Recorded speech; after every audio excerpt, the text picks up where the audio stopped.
Muy bien, bienvenidos todas y todos mis hermanos de la diáspora. Un saludo de Colombia a nuestros hermanos y hermanas que están en México, en Estados Unidos, en Perú, en Bogotá, en Palmira, en los diferentes lugares de América Latina, de habla hispana. Para todos los hermanos y las hermanas que están haciendo aliyah, están regresando a la senda antigua. La Yeshiva Virtual Jamenorá les da la bienvenida.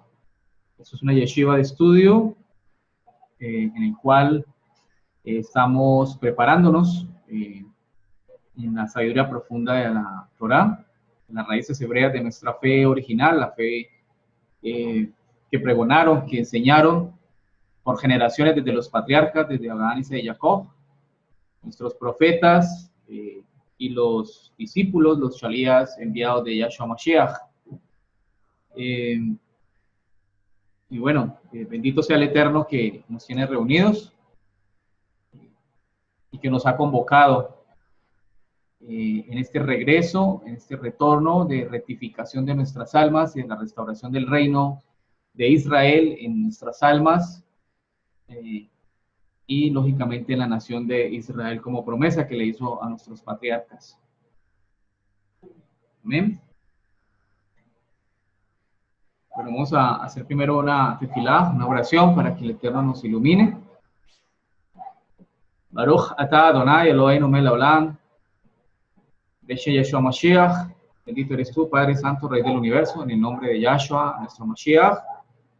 Te damos toda rabá, gracias Padre Santo, por reunirnos, por darnos la vida y por permitirnos regresar a la senda antigua, a la restauración de todo el principio, de todas las cosas, como tú estableciste en la primera generación de Adán.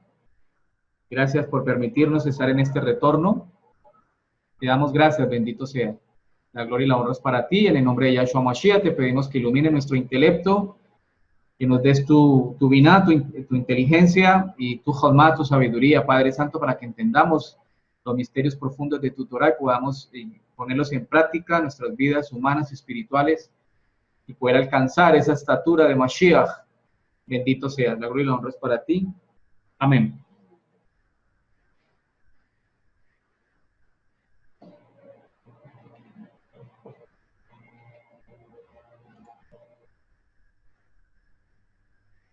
Bueno, la clase pasada estuvimos hablando en el principio, empezamos con el libro de Bereshit, el libro de Génesis, estuvimos hablando del pacto adámico, de cómo el Eterno, después de la creación, establece el pacto adámico y ese pacto adámico es un propósito de que esta creación iba a administrar, que esta humanidad inicial iba a administrar este mundo llamado planeta Tierra, pero que ese propósito se amplía mucho más allá del horizonte del planeta.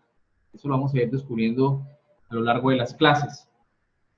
En el día de hoy vamos a pasar al pacto noágico, lo que vamos a ver en el día de hoy, y cómo vamos a conocer qué sucedía en esa civilización anterior al diluvio,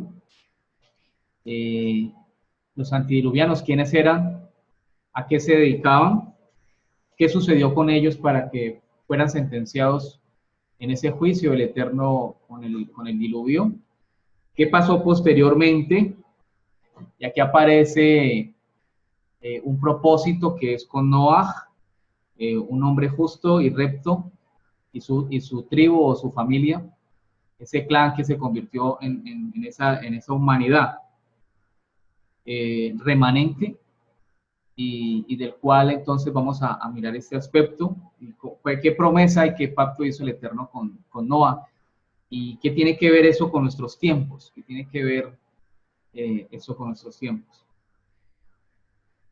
Bueno, antes de continuar, quiero decirles que la primera parte de la clase dura aproximadamente 40-45 minutos. Si la clase se llega a suspender por el servicio, pues entonces nos sumamos 5 minutos de receso y volvemos. Yo les mando nuevamente el código por el grupo de WhatsApp para que vuelvan, ingresen a la charla, a la clase. Bien. Vamos a introducirnos en una cita del libro de Mateo, en el capítulo 24, en el versículo 37-39. Dice así, palabras de Yeshua, nuestro Mashiach. Porque como en los días de Noaj, así será la venida del Hijo del Hombre. Pues como en aquellos días antes del diluvio, estaban comiendo y bebiendo, casándose y dándose en matrimonio hasta el día en que Noaj entró en el arca. Y no se dieron cuenta hasta que vino el diluvio y se los llevó a todos. Así será también la venida del Hijo del Hombre. Entonces Mashiach, Yahshua, nos refiere a los tiempos de Noaj. Y que así como en esos días, también sería la venida del Hijo del Hombre en el futuro. ¿Cómo eran los días de Noaj? ¿Qué referencias podemos tener aquí para compararlos con estos tiempos? Y saber si estos son los tiempos cercanos a la venida del Hijo del Hombre. ¿Ven? Vamos a ver los días de Noaj, la generación antediluviana. Por favor, si alguien tiene un micrófono abierto, lo cierra, por favor. La generación anterior al Mabul, es la palabra en hebreo para diluvio, dice que poseía una fuerza física enorme. Eso lo encontramos en el libro de Bereshit, el libro de Génesis, capítulo 6, desde el versículo 1 al 4. En aquel entonces se le llamaban los gigantes. Los Nefilín, hijos de Anuc, estaban en la tierra en aquellos días. Los Nefilín, así se le conocían a los hijos de Anuc. Anuc, el dios de los cielos, como le conocían en la antigüedad, el padre del pueblo Anunnaki, de los lagartos, de los caídos, de la rebelión. Estos eran los hombres de gran renombre, ¿sí? Entonces, en los tiempos de Noé existían gigantes en la tierra. Ellos eran muy fuertes. De hecho, Miller, por favor, ¿puede apagar el micrófono? Denme un segundo, yo cierro el micrófono.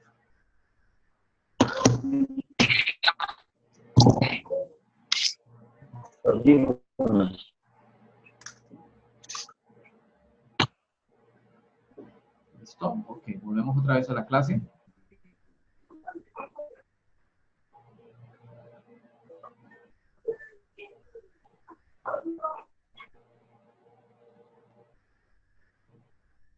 Bueno, en aquellos entonces los gigantes tenían unos promedios de estatura extraordinarios para comparación de nosotros hoy en día. El promedio de los hombres en la Tierra está entre unos 74 y unos 80 metros. Estamos hablando de unos 6 pies de altura. Tenemos en la escala, por ejemplo, a Og de Batzán, que fue uno de los reyes gigantes con el cual se enfrentó el pueblo de Israel. Y Goliat, al cual enfrentó el rey David, estaban más o menos en un promedio de 3.60 metros y 6 metros, o sea, entre 12 pies y 18 pies. Y dicen que los primeros gigantes antidiluvianos, que inclusive llegaron a estar en Canaán, estaban midiendo un promedio entre 7 metros a 11 metros de altura, de unos 24 pies a unos 36 pies de altura. Eran extraordinariamente grandes, gigantes. Vemos en el libro de Números de Bamidbar 13:33 dice lo siguiente. También vimos allí gigantes, hijos de Anak, raza de los gigantes, y éramos nosotros, a nuestro parecer, como langostas, y así les parecíamos a ellos. Entonces, la fuerza descomunal que tenían era impresionante, ¿sí? Podían arrancar, dicen, árboles desde raíz con sus manos. Y los animales salvajes de aquella época, como los leones y las panteras, dice aquí, pues eran inofensivos para ellos, por la fuerza tan extraordinaria que tenían. Y dice que su fuerza no disminuía con el tiempo, o sea que entre más años tenían, más fuerza tenía, ¿sí?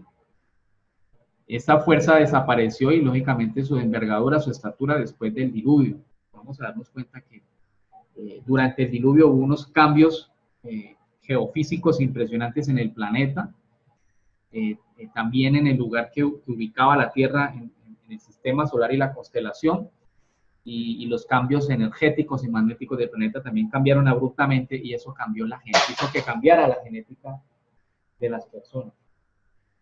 En aquellos entonces la Tierra era tan fértil, y como no existían estaciones, siempre prácticamente había una época primaveral. Sembraban una vez cada 40 años y la tierra producía la cantidad pues suficiente de alimentos para abastecer durante 40 años toda esa civilización. Se calcula que para el día del diluvio aproximadamente habían unos 700,000 personas entre hombres y mujeres. Entonces, pues imaginar esto es extraordinario para nosotros, pero al menos el pueblo de Israel, Moshe y Josué, o por lo menos Josué, enfrentaron a estos gigantes. Ellos fueron testigos de que aún existían estos gigantes. Y bueno, aquí va a resultar una pregunta porque ¿qué pasó entonces después del diluvio si no hay, su familia solamente sobrevivieron? ¿Cómo es que aparecen nuevamente los gigantes más adelante? Y eso es un misterio que vamos a resolver, pero que para ello tenemos que ir a otros documentos, ¿sí? Vamos a ver otra de las características de la generación antidiluviana, era que la vida de ellos era muy longeva, muy prolongada. Vivían casi que cercano a los 1000 años. Podemos ver cómo Adán vivió 930 años, Set, su hijo, 912 años, Enoch, 955 años, Cainán, 910 años, Jared, 962 años, Metushelach, que llama Matusalén, 969 años, según el registro fue el hombre que más años vivió. Lamech, padre de Noah, 777 años, y Noah, 950 años. Algo curioso, esta generación antidiluviana eran veganos, no comían carne, mientras que luego la generación después del diluvio ya empezó a comer carne de pescado, de res y de pollo, y resulta de que bajaron en estatura y en edad, ¿sí? Vemos cómo el Eterno, ¿sí?, en el libro de Bereshit, Génesis 6:3, dice, y sus días serán 120 años, o sea que hubo un juicio para esta humanidad, no se le permitió tener más años, y el hombre pasó a ser 120 años, de pasar a vivir casi 1000 años, pasar a vivir solamente 120 años. Y hoy vemos cómo nuestra generación escasamente llega a los 80, 70 años, ¿sí? Son muy pocos los que pasan la barrera desde los 100 años. Y si pasan la barrera de los 100 años, pues la mayoría en condiciones muy precarias de salud, mermados en fuerza y en sus condiciones cognitivas. Bueno, en la época antidiluviana, pues vamos a ver qué fue lo que hicieron ellos para que Hashem tomara la decisión de destruir esa generación y a la tierra.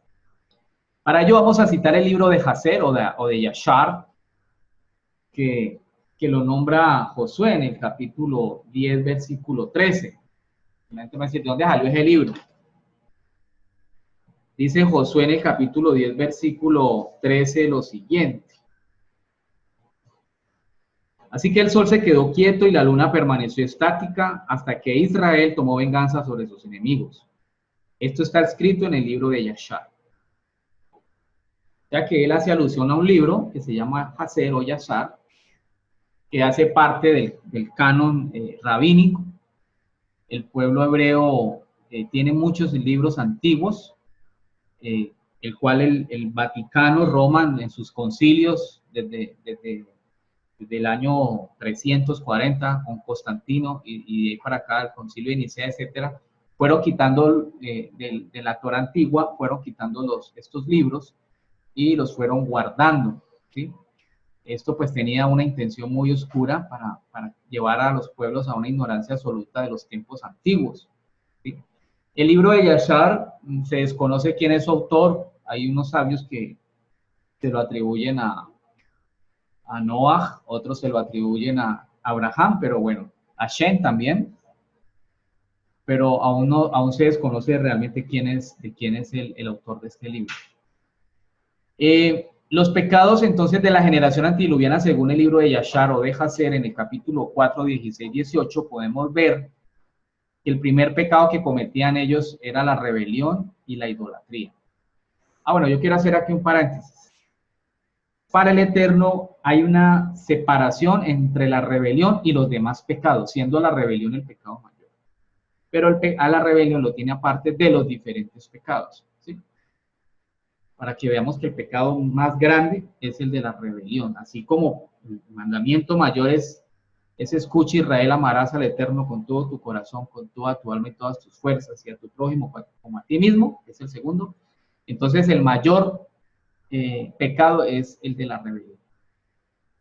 En aquellos entonces, esta generación antidiluviana, el primer pecado que habla aquí es de la idolatría. La idolatría se considera como un pecado de rebelión. Adorar a otros dioses fuera del Eterno. Dice así, ellos le decían a Hashem, apártate de nosotros porque no deseamos conocer tus caminos. ¿Quién es el Todopoderoso para que lo tengamos que servir? ¿Por qué le debemos rezar? Eso lo encontremos también en Yacer, en el capítulo 21, 14, 15, así. Ellos reforzaban su independencia de Hashem adquiriendo experiencia en hechicería. O sea que en la medida que ellos iban avanzando en la ciencia de la hechicería, porque la hechicería de alto nivel se considera como una ciencia antigua, para ellos contactar con entidades y demonios y caídos, entonces iban creciendo en poder y en fuerza en la hechicería, entonces consideraban que ya no necesitaban al Eterno para tener control sobre la naturaleza, sobre los elementos de la naturaleza y sobre otras personas y animales, etc. El segundo pecado por el cual fueron sentenciados por el Eterno fue el derramamiento de sangre. Ellos eran tremendamente asesinos. De hecho, dice que su depravación era similar a la que luego encontramos en la perversidad de las ciudades de Sodoma o de Sedom. En la Parashá Vairá dice que la perversidad de Sidón. Entonces, el derramamiento de sangre se conoce como perversidad, ¿sí? Porque está derramando la sangre de los hijos del Eterno. Todos somos hijos del Eterno, somos hermanos entonces. Eran tremendamente violentos, tanto con los seres humanos como con los animales, ¿sí? Otro de los pecados impresionantes fue el de la inmoralidad sexual. Ellos rechazaban pues el mandamiento que se le impartió a Adán, que era el de procrear y multiplicados, como dice el libro de Bereshit 1:28. Inclusive en el libro de Enoch, que es otro libro que el Vaticano lo denominó apócrifo, ¿sí? Que hace también parte del canon de la Torah antigua. El libro de Enoch capítulo 6:6 dice, vayamos y escojamos mujeres dentro de las hijas de los hombres y engendremos hijos. Recuerden que Hashem le había prohibido a estos ángeles, por decir así, estos melechim caídos, que procrearan con las hijas de los hombres, ¿sí? Pues primero ellos eran gigantes y se inseminaban a las mujeres, pues las mujeres morían porque los hijos se les reventaban en el vientre, porque eran demasiado grandes. También tuvieron inmoralidad sexual con los animales. Ellos empezaron a copular con los animales y enseñar esto a sus gentes, y era una práctica inclusive que era aceptada por la sociedad de aquella época.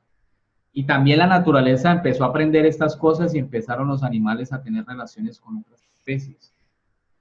La corrupción de los jueces entonces en aquella época era grande y la naturaleza. Y la pregunta es, ¿esta condición de los antidiluvianos se parece a la del día de hoy? ¿Será que tiene razón cuando Yeshua nos hablaba que como en los días de Noé? Y fue señal para un gran juicio y un gran exterminio de aquella humanidad y de la misma naturaleza. ¿Será que estamos a las puertas de un gran juicio y de una gran destrucción nuevamente? Mas no con agua como lo prometió, pero sí con ¿qué? Con fuego, que descenderá de los cielos, ¿sí? Bueno, otro de los pecados de la generación antidiluviana fue el robo. Bereshit 6:3 dice, Hashem dijo, el fin de todo ser llegó ante mí. O sea que ya él estableció un fin para esa especie humana y esos gigantes y la misma naturaleza que existían.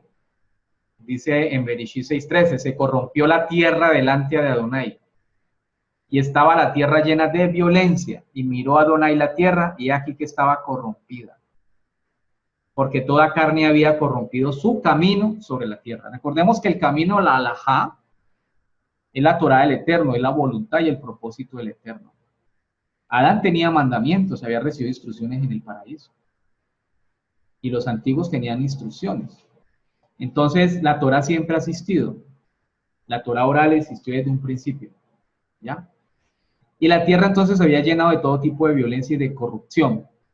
Hoy podemos ver en el mundo la corrupción que inclusive ha llegado al territorio de Israel con esto de los LGTB y el orgullo gay y todo ese tipo de depravaciones sexuales y de violencia, de guerras, de matanzas, de robo, de saqueos, ¿sí? Y de corrupción de los gobernantes, de los jueces, de los que ministran inclusive en las mismas religiones, ¿sí? Entonces hay una corrupción impresionante que estamos viendo en el día de hoy. Es decir, que si hacemos una comparación de lo que está sucediendo hoy con aquellos tiempos de Noaj o antediluvianos, entonces estamos a las puertas de un gran juicio y de una gran destrucción, que inclusive lo hemos visto en el libro de Mateo capítulo 24 y en el libro de Lucas capítulo 21. Entonces viene el juicio de Noaj. Yazar 4:19 nos habla de ese juicio. Dice Adonai a Noaj, ¿sí? Noaj recibe entonces la instrucción de Adonai y recibe esta sentencia. He decidido poner fin a toda carne, porque la tierra está llena de violencia por causa de ellos. Y he aquí voy a destruirlos juntamente con la tierra. O sea que Adonai le habla a Noaj y le dice que ha tomado una decisión. ¿Cuál es esa decisión? Poner fin a toda carne, a toda vida. Entonces, dice que los va a destruir juntamente con la naturaleza, con el mismo planeta. Ya esta decisión fue tomada en su momento y Noah se va a convertir en un profeta y con su abuelo Metushalah, el Eterno los escogió para que llevaran este mensaje a todo ese pueblo antediluviano.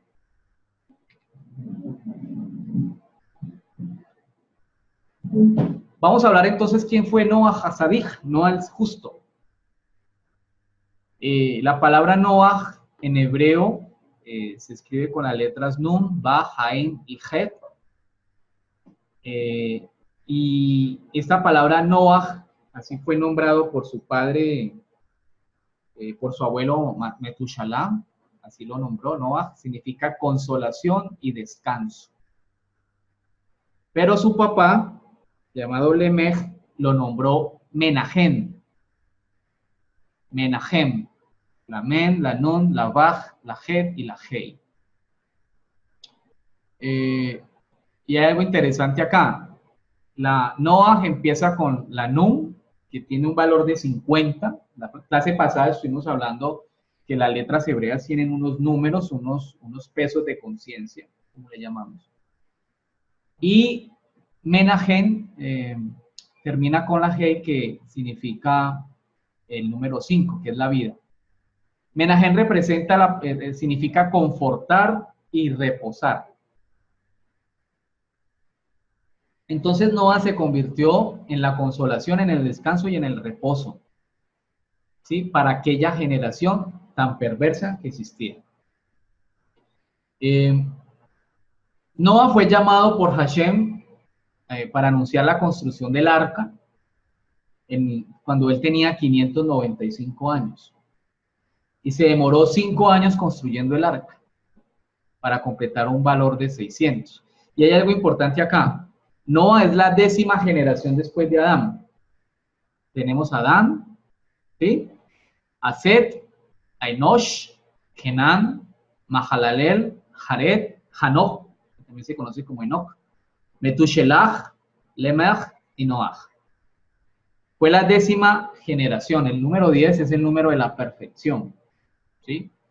Es decir que Adán ya había salido del paraíso, del Gan Edén, y fue colocado en la tierra. Y entonces el Eterno establece un programa, un plan de perfeccionamiento y de llegar a la justicia en 10 generaciones. 10 generaciones de hombres que caminaron rectamente, que caminaron por las sendas de Adonai. La esposa de Noah se conocía como Nahmah. Cuando Noah se casó tenía aproximadamente 480 años. Y Nahmah le llevaba un promedio de 85 años a Noah. Recordemos que en aquella época los hombres y las mujeres no envejecían.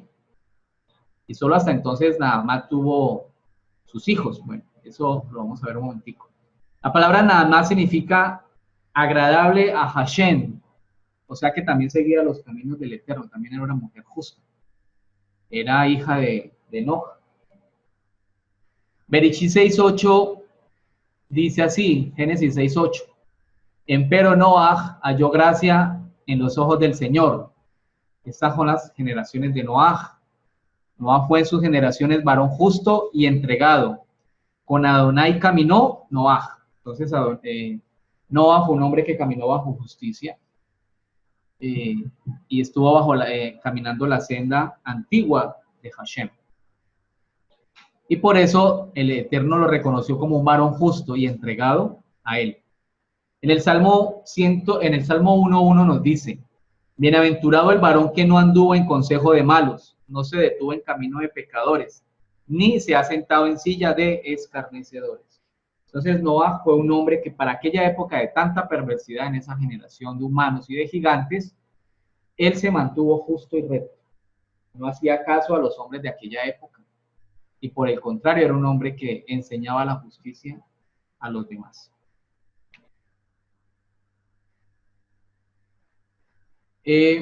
Otro elemento, antes de pasar a este otro elemento del pacto noágico, quiero hablarles que Noah duró 120 años, según el libro de Hazer, con su abuelo Metushalah, predicando. El Eterno tomó juicio y durante esos 120 años que ellos predicaran por el arrepentimiento, él iba a retirar ese juicio.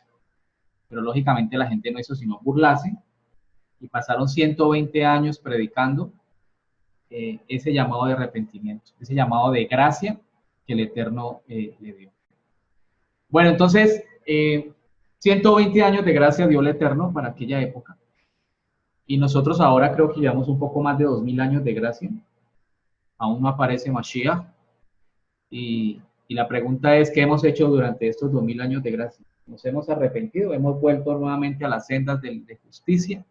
¿Estamos siguiendo las instrucciones de Hashem al pie de la letra como lo hizo Noah?